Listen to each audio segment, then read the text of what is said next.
Surely, Oscar de la Hoya is too pretty to be a prize fighter. Many of Oscar's early opponents had this very thought and paid the price as a result. Oscar is so fascinating because not only is he, I mean, the obvious, he's absolutely gorgeous. He's a strong fighter, he's a hard puncher, he's a smart boxer, and on top of that, he has so much heart. At first, I just resented the sport. I just could not deal with boxing because it was such a brutal sport. Getting hit and crying, and I just couldn't take it. Boxing is image, and the image was the golden boy, and both in the ring and out of the ring, he's been less than perfect.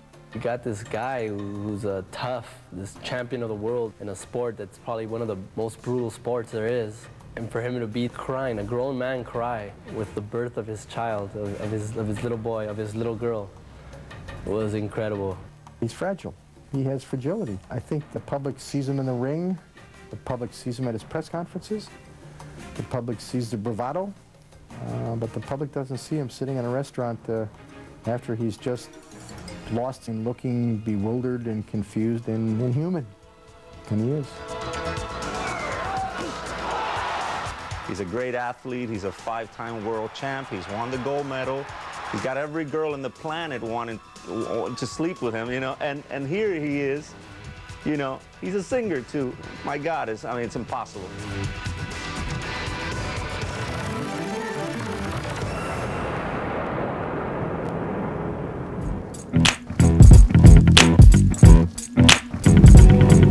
It's all about color. That's the big question. Do you love summer colors, winter colors? Well, what about fall? We're going to find out what the hottest colors for fall are coming down that runway. Lots and lots of black. What a surprise. I think that whole mushroom kind of neutral thing that Marc Jacobs did is very strong. Autumnal kind of rust with a flash of turquoise, like Carolina Herrera, very strong. Black and white. To balance off the black and white that are always on the runway, there were several shades of neutral. There's a range of neutrals, from the lights to the darks, from the beiges and the sands and the taupes, all the way to the chocolate browns, from black to silvers to grays to navies. The attitude for fall is if you're going to spend a lot of money on clothes, like a new coat or a new suit, something like that, big ticket item, we want to be a little bit more practical. But at the same time, we want to use something that's fun next to it or something that gives it some life. And what's giving life to these neutral tones are the quintessential colors of fall: green, mustard, and plenty of rest. There's also some shine to brighten up those neutral tones. Well, we're seeing a lot of black, of course, but also a lot of metallic colors have been popping up on the runway. So a lot of big British silver and gold looks really great. Cream is a big color, so are a lot of browns and beiges. How do you suggest to wear that? See, those are some of my favorite colors. With my complexion, cream and brown and sort of dark greens and everything are really good for me. But I think there's sort of an elegance to it, a big, oversized, you know, comfy brown cashmere sweater with a great pair of jeans. Always a good way to go. It's almost like putting on makeup. You have to see how it reflects on your skin.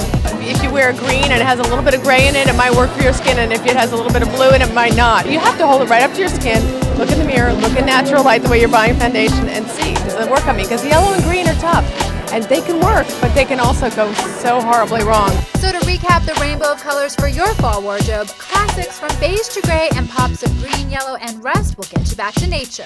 So if the big color of the season isn't, you know, something that's flattering, stick with an accessory or use it in a delicate place. Yeah, and if you really don't like it, then don't do it. I mean, there's going to be another season and another trend, and you really have to do what works for you. And that's how we're making Fashion Week fit for you.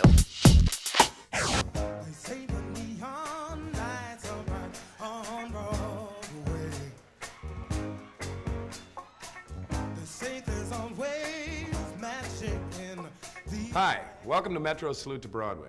I'm Tom Wopat here at Sardi's Restaurant in the heart of Broadway. It's a special week here in the theater world because every year actors like myself stop breathing for a few tense days before the Tonys. I'm one of the 4 nominees up for a leading actor in a musical for my role as Frank Butler in Annie Get Your Gun. We'll find out who wins this Sunday, but first let's join Metro Guide's theater critic Lisa Cunningham as she finalizes her Tony choices. Coming up next, Metro Movies puts a spotlight on African Americans on film, past and present. And we'll see a priceless Ruby, actress Ruby Dee.